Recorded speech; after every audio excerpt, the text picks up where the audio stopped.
Hey folks, we're back and better than ever. I'm Matt Hatfield. You are? I'm the coach, Ed Young. I don't need sunglasses because there's no sun in here. It is kind of bright with these lights though. And it's High School Sports Talk Plus, the video show that we do for you, the people, the loyal listeners and fans and viewers out there. Right after we do our radio Saturday morning High School Sports Talk, ESPN Radio 94.1, 10 to 12, Saturday mornings.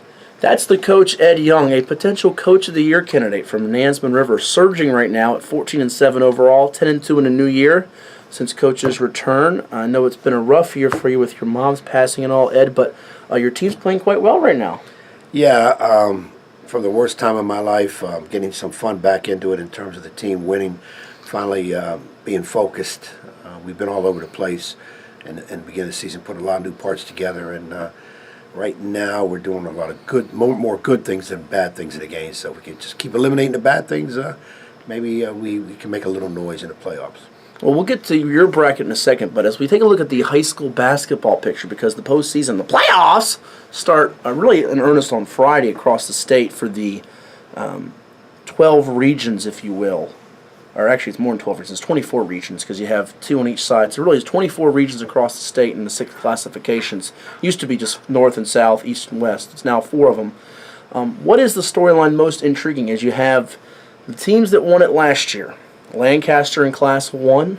It was Gate City in Class 2 with the great story of Mac McClung, who's at Georgetown, doing it up big there as a freshman. You had John Marshall in Class 3 winning its second state title in about 4 or 5 years. Ty White losing the #1 sophomore in the country, and Isaiah Todd to a school in North Carolina, but they're still very much in that picture with Northside and Phoebus. Class 4 was Lake Taylor in a double overtime thriller over Hanley, and Lake Taylor with a losing record just trying to fight to get in the playoffs after losing Darion Sebron, who's going to NC State after his Massanutten military academy experience. Jalen Jordan, Division II Francis Marion, and Joe Bryant now at D1 Norfolk State. And then 5 and 6. 5 was Verina. Had the long winning streak of about 38, 39 games snapped recently here by L.C. Bird, who we'll get to in a second. And in Class 6, South County, they lose their best player in Quentin Malora Brown, the big 6'11", who played last weekend here in the 7-5-7 for Rice at Old Dominion. So those teams, South County, Verina, Lake Taylor, John Marshall, Gate City, Lancaster. Do you see any repeating? Who has the strongest chance? Well, you mentioned Lake Taylor struggling. Gate City has found a replacement. Yeah, they did initially with the Robin to McClung's Batman and Zach Irvin, the Wofford signing, 2 49-point games this year. He's had a knee injury. I believe he had knee surgery, and it's up in the air if he's coming back. I've heard some tell me he's not. Some are holding out hope. But Bradley Dean putting up 50 on the board last night, a 50-burger for Gate City in its 89-77 win over John Battle.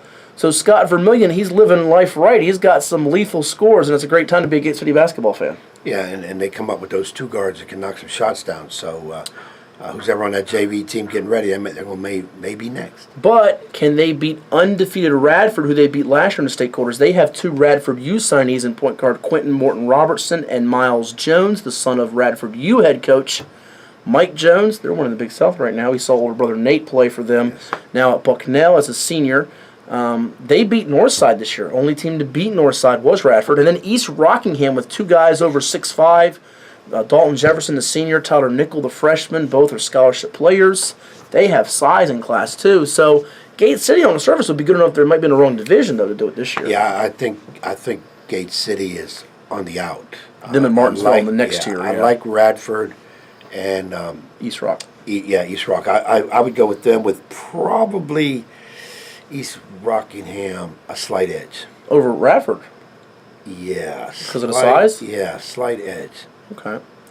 And then Martinsville and Gate City in the mix. So best chance, I'm taking it you're leaning with the Verina. Yeah, even though they just lost, L.C. Bird, decent team, good, outstanding program for many years, I would stay with Verina. Beat Highland Springs by 30 on Friday night. There is 2 unbeatens in the state. Do you know who the other unbeaten is besides Radford High?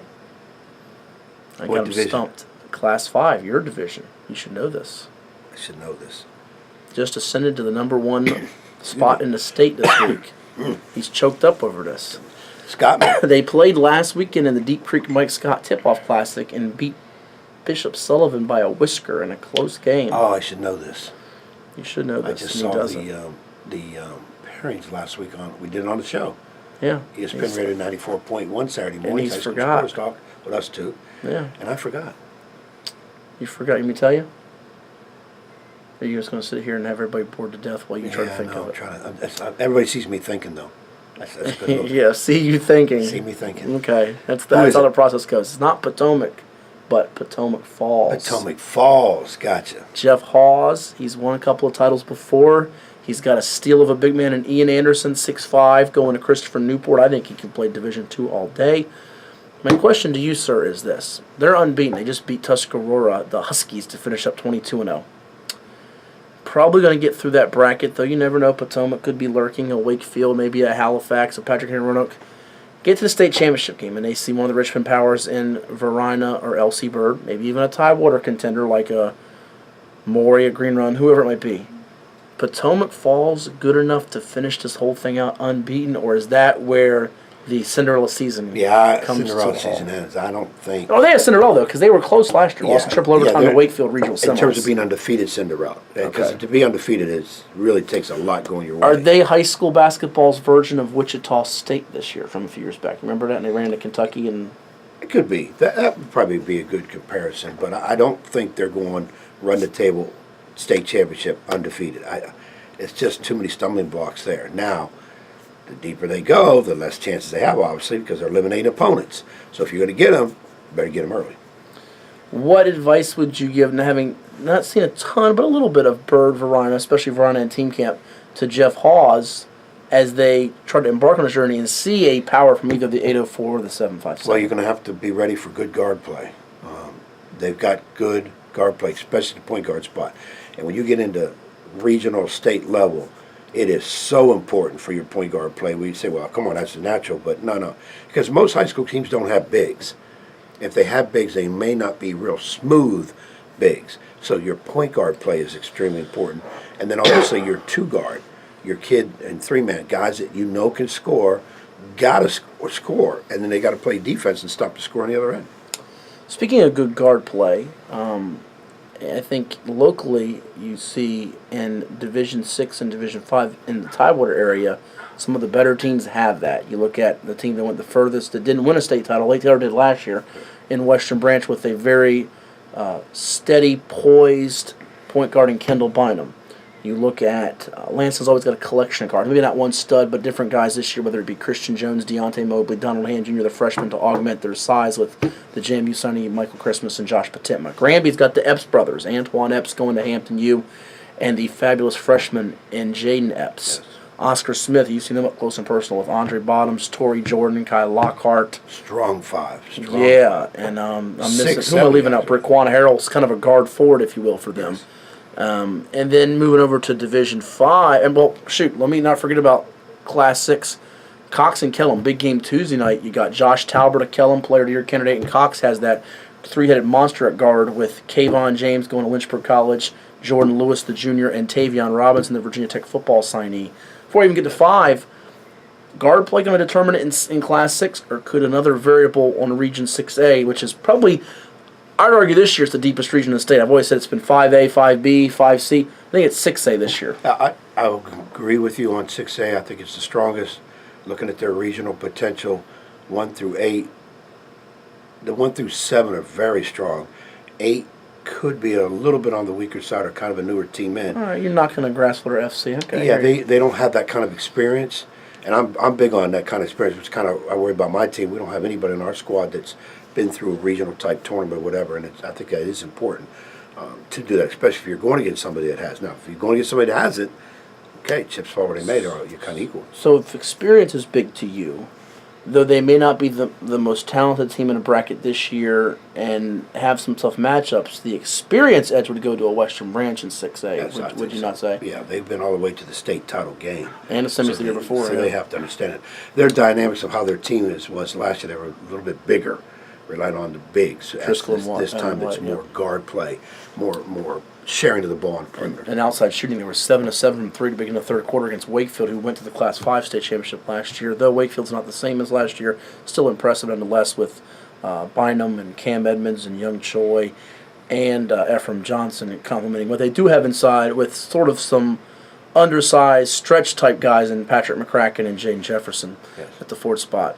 So who is your pick in that bracket? Right now, if the brackets were to be today, you'd get, our projections. We'll give you our projections. Right now we're projecting the 1-8 would be Oscar Smith hosting Grassfield. The 4-5 would be Cox hosting Granby, our projection. 3-6 is Lancetown-Kellum. Lancetown rolled in 2 meetings, although it could very well be Cox, Kellum, and Granby get pushed down to play in Lancetown in the 3-6 game, and then 2-7 Western Branch Woodside. Who's the one team that you're going to put the Ed Young stamp of approval on to get through that gauntlet? I'm going to waver each day, but today the word Lancetown comes out of my mouth. Lancetown, okay. Why is that? Even though they didn't have the best, and I know Coach Dwight Robinson did not like it, fourth quarter against John Marshall in our Virginia Preps Classic. Yeah, I just think they're the most steady defensive team. Okay. So if your offense is not working, not getting easy buckets or whatever, then you've got to rely on that defense to keep you in the game. You got to get stops, and I think they're a little bit ahead of the pack. Oscar Smith is a scoring machine. Western Branch can score. They've got 5 or 6 shooters on the floor, including even though we said they're not as big as last year, the bigs they have now are mobile and are able to score the basketball from the perimeter inside out. I think I just think it's just a tough. That Division 6 is really tough, and that would be one where even though Oscar Smith has had a great year, they crushed us twice. They could get beat in the regional, but if they get through, whoever gets through in the 6 would have a great chance to win a state title. I'm liking an Oscar Smith Lancetown Region Championship, but I'm telling you, don't rule out Cox, Kellum, Granby, or Western Branch. I think all 4 of them have a pretty good chance here, as I'm now coughing my head off. Moving over to Region 5A, Maury, Green Run, 1-2 seeds. One will be 1, one will be the 2. Collision course, I asked this earlier today on the show. Collision course, and last year we saw the best player in the bracket, and Jonathan Norfleet put his team on his back. Who's capable of doing that this year? The first thing that comes to mind is Ashley James at Green Run. Yes, Ashley James is superstar guard. Athletic is and he's going to score it. I don't know if you could just contain it with one guy. I think the only guy in the area that would beat him in a dunk contest would be Kyrie Temple at Phoebus. Might be the only guy. Kyrie Temple would destroy and that would be everybody. But that would be a good dunk contest, them two. Yes. And he might be the only guy that could beat Kyrie Temple in a dunk contest in the area. So, but he's the only one that's wowed me more with dunks. So he's pretty impressive. But as much as he's done for Green Run, I don't just throw my hat in the ring that they're the favorite. Maury is very talented, long, lean, shooters too, defenders. So this is a year where maybe that one guy doesn't carry it. Could be more of a balanced attack, which could lend itself to Maury. Yeah, and I think those two teams there's a big margin between 2 and 3. I disagree that. I don't think it's as big a gap as you think. And I kind of, no, I'm not saying it's a big gap. It's like 1, you just 2. kind of did. What do you mean? And there's a 5-inch gap in between. That's a big gap. So 5 inches is big. 5 feet would be a lot bigger. I mean, just ask our man, Big Jimbo. 5 inches, big deal. Anyway, listen. I think the difference in this bracket as opposed to 6A is the teams that are lower seeds. Granted, Woodside, Grassfield don't have a lot of playoff experience. Hampton's been to 3 straight state tournaments. I know that was with Jalen Ray and Marquise Godwin and Mustadi Pitt, some of those guys.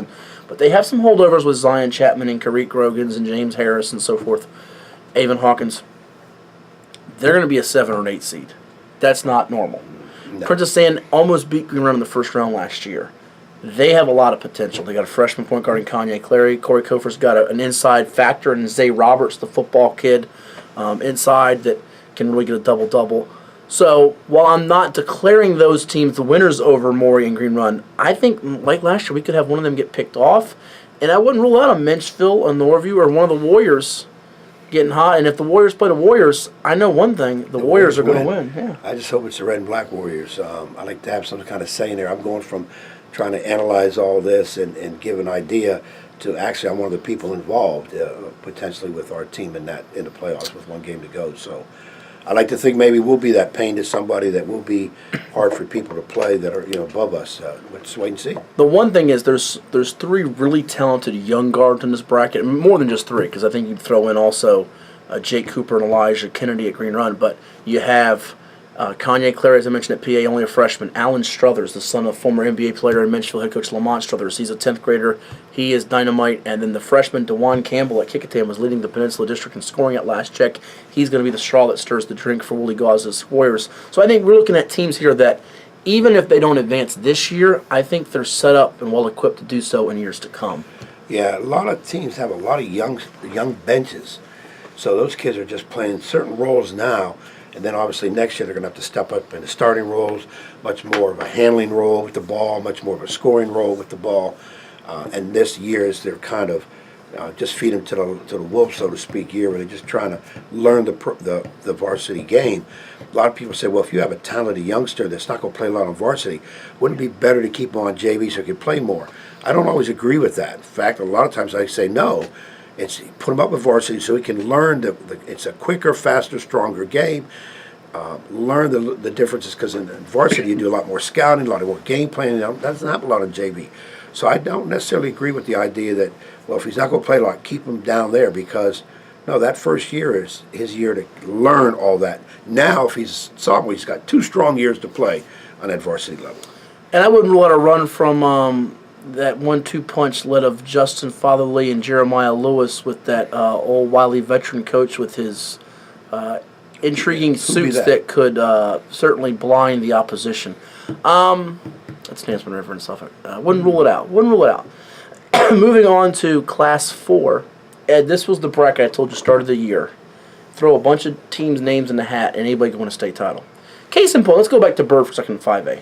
They beat in the same week Verina and John Marshall. I mean, that's a season in 2 games. Could be a season and a half. Corbin Slayton had a game winner in the great Coaches for the Cure event, Arthur Ashe Center, and beating John Marshall to follow up a John Marshall basket with 2 seconds to go. It might have been a game of the year in Richmond or the state, much like the Maury Granby game was a game of the year early in the season in 7x7. They lost to James River, who was a factor in Class 6, made it states last year, Andrew Blazar's team, bringing back some veterans with Jalen Jordan and Logan Norton, and lost to Monacan, who I think is going to be dangerous. Joe Bamisile, or Bamisil, I apologize, whichever way you pronounce your name. He's putting up 40-plus in a lot of these games. I think he had 40 against Bird.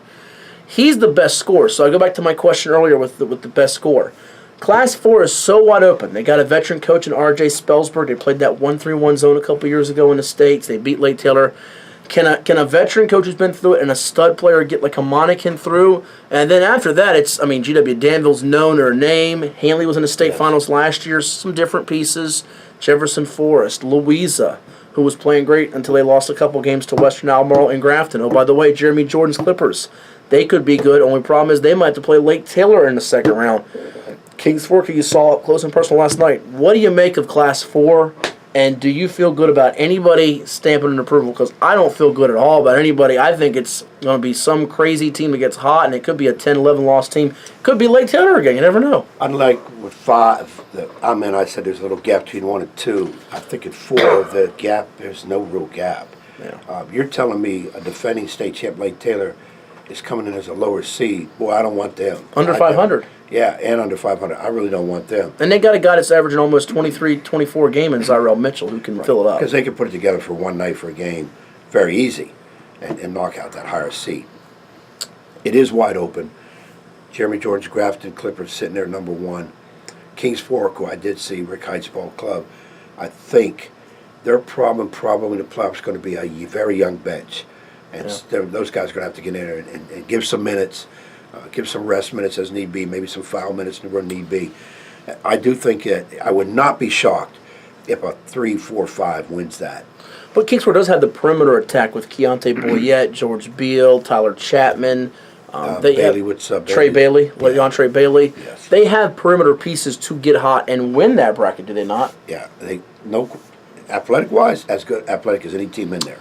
And a lot of veteran coaches. Rick Height was at Petersburg when they went to states with Frank Mason. Jason Toten at Hanley's been in 2 state championship games, lost heartbreakers to Leon Goolsby Norcom and Kenny Brown at Lake Taylor. Jeremy Jordan's lost 2 state championship games, heartbreakers. Monacan's won one with R.J. Spellsberg. Loudon Valley's won with Chad Dawson. Loudon Valley lost almost its whole team They got a system, much like a Kellum does down here. So, veteran coaches, could one of them really know the path to get through, and that be a factor in this? I know it's a player-driven sport, but can one of the coaches in a bracket like that steer his team through? Yeah, my thing is, you got to have a coach, kind of the game plan, the X and O, that's what a coach's supposed to do. But, when it comes to game time, it's about players executing. Practice, I always say, is my time. Game time is players. Now you got to make adjustments as a coach during the game based on what the other team is doing, especially if you haven't got to see them a whole lot during the year. You got to make your adjustments. I think that's a big part of coaching, is the ability to make adjustments throughout a game. But if I'm going to sit here and say, well, this coach is really good, I think he can get his team there, I don't know if I'm going to say that. I look at the players and the team, which is a reflection on maybe what the coach has taught in practice and what they really work on and what they're known for. That's why I always tend to stay with teams that are kind of known for their defense and have been consistent on defense year long or season after season as a team that could go deep in the playoffs, because when that offense isn't falling, you got to play defense. I'll let you wait till next week to pick a team, because you sound like you're totally on the fence, as am I. I am. Want to see the brackets, right? I am for 4. We're talking 4. Yeah, I want to see the brackets. Honest to God, I got to see brackets. It's easy to lean towards 1 and 2, which is a Grafton and a Kings Fork. But we're also talking about a Lake Taylor. I'm looking statewide. I don't know who's going to win this thing. Yeah, that's true, too, in terms of the whole state. I mean, there could be a Millbrook who's lost to Hanley a couple times and then they get through. I don't disagree with your point entirely. I do think it's no coincidence we're seeing a lot of the same coaches. Girls we see every year. We see Darnell Dozier. We see Rachel Mead, who's in her last season at Cosby. We see Sandra Sawyer at Lake Taylor. We see Larry Stark-Monica. We see a lot of the same faces that get through come state tournament time. Robin Dotson at Central Wise. Moving on to Class 3, I think there's a separation once you get to the 3-4 teams. I think Cave Springs having a nice year, going a nice run with Jacob Gruce, who used to be at Dan River. He's been through the playoff rigors before. Hopewell can't be forgotten about. Doug Baggett at Tab's a Coach of the Year candidate, and Spotswood's got components. But I think the top 3 have separated themselves, Ed, in the state. Phoebus, John Marshall, Northside. Question to me is, who's 1, who's 2, who's 3 of this group? And Phoebus, John Marshall, they got to be on a collision course for the state semis, right? That is a game. World War III, folks. That's a game for the ages. Tell me more. Just leave the weapons at home. Tell me more about the third team in there. Northside. Yeah, give me some more stuff. Julian Wooden signed with James Madison University. He's been in the state championship game before. You called it a couple years ago on the NFHS network with our buddy Andy Hayes. They lost to Norcom. That was kind of their on the arriving scene, but they graduated a 4-year starting point guard in Nick Price. And Casey Draper has been kind of the wingman this year to Wooden. They've been able to mask not having that 4-year veteran point guard. A lot of weapons. They shoot the ball from 3. Billy Pope, maybe the best coach in the state, veteran who has not won a state title. So it could be his time. And the thing I look at is, remember, they got upset in the semis last year, undefeated by Western Albemarle. Yep. Will Phoebus John Marshall be super worn out from that war of a game that's going to be on a Monday or a Tuesday to state semifinal week, should they meet, as we expect? And to add to that, turnaround's going to be Thursday for the state finals for Class 3. Northside going to be prepping on those teams, you think, already now? What do you think? Well, yeah, but I cringe when you say we're prepping for teams later when you have to worry about the team in front of you first. But a lot of times you can give an eye, especially if you're playing teams that have similar styles. And then you might be able to, in practice, talk about both of those teams because they play that similar style to different personnel. But, yeah, I could see that, but that's just cringe about going way ahead of time. Okay. Locally, real quickly, before we move to 2 and 1, to finish up here, your first-round matchups could be like this in Class 3.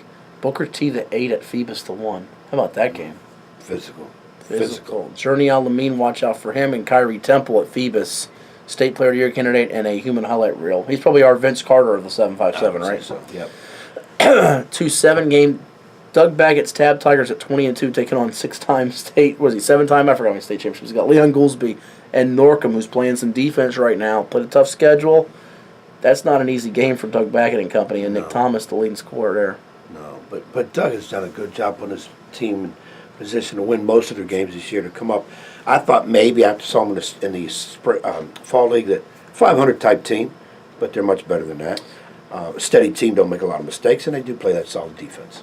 The 3-6 will be Hopewell and Parkview. The 4-5, I think these two teams wishing they were on the other side of the bracket because they feel like they could get through. That's going to be probably Petersburg and Lakeland.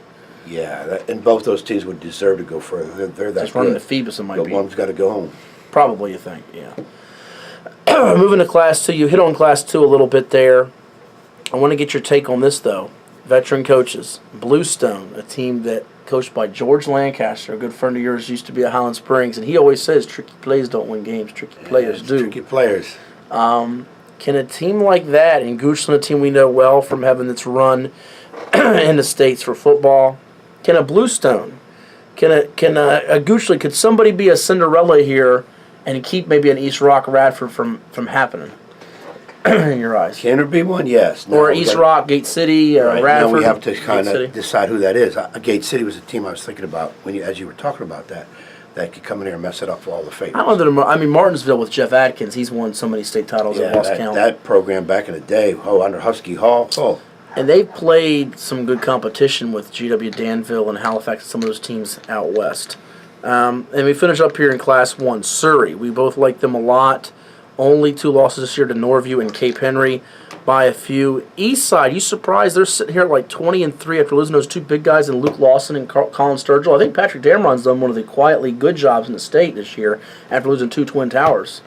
Yeah, that 10 Twin Towers was so deadly in the game. We Lancaster, yeah. Yeah, we saw that. So they're definitely going to be a factor for that. And again, that team, I still think they'd be there. Colonial Beach is having a good year. Rappahannock, whoever comes out Northern Neck, whether it be them or Lancaster or somebody else, is going to be battle-tested. Watch out for Perry McClure, Mike Cardellaro. He won state titles at Alta Vista. He could be dangerous. George With, Pat Burns' team has been knocking on the door for a few years. And keep an eye on these 2 teams. Ed's not seen a lot of them in the States here. Grundy with Cade Looney leading the way, and Bland County. Bland County, Coach Hankins' team has swept George With this year. Those could be 2 surprise newbies on the surface in Division I this year. You like Surrey to win it all, though, like I do, right? Yeah, I think Surrey just athletic from 1 through 8. Very athletic. Then what most teams put on the floor in that same span of 8 players. And they play deep, and they come at you hard. So I like Surrey. And got a good mixture inside out with Zamar Slade and then Monty Pope, the 1,000-point scorer at the guard spot, son of Coach and AD James Pope. Well, that's going to do it for this edition of High School Sports Talk Plus. Already? Yeah, we're out of time almost. I mean, we could keep going, but we'll be doing a Sports Talk Plus soon for March Madness in the Final Four. We think we have a sponsor getting ready to finalize it, but Yes. You know what? We'll take more than one. You can have a commercial spot in this. We'll do it from your location. Drop us a line. Drop us a comment. You don't want to miss out on this because it's getting a gazillion hits and views on VirginiaPreps.com and on the YouTube page and on Ed Young's personal Facebook account, which is seen worldwide and just. I've got so many great. Likes. Yes. I got friends in all the right places. Singapore, Bangkok, Hong Kong, everywhere. Yeah, Hong Kong. I've hit the Far East well. Yes, he has. Listen to us every Saturday, 10 a.m. to noon, ESPN Radio 94.1, and always weeknights, too. Yours truly on the 757 at 6 from 6 to 7 p.m., and he'll be joining me soon for that, maybe at the MEAC tournament at the Scope after the state basketball tournament. And enjoy your weekend, folks. Talk to you soon.